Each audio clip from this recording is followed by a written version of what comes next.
જય ગુરુદેવ।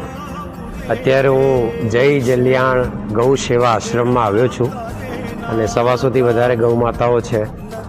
બહુ સરસ રીતે પરિવારની જેમ હિતેશભાઈ એને ઉછેરે છે, રાખે છે અને બહુ સુંદર વ્યવસ્થા છે। અને હજી એ વ્યવસ્થામાં શું સારું કરી શકાય અથવા શું બેસ્ટ કરી શકાય, એક્સ્ટ્રા ઓર્ડિનરી કરી શકાય, એ પ્રત્યેનું એમનું જે વલણ છે, પ્રયાણ છે, એ અમારા જેવા લોકોને બહુ જ ગમે। અહીંયા આવીને બહુ જ આનંદ થયો।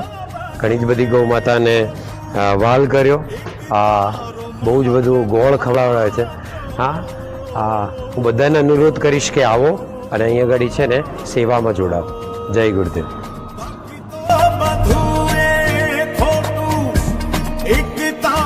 માર્ગ હાચો માયા કેરી ચાદર ઓઢી પામે રે કશું નહીં જીવતો।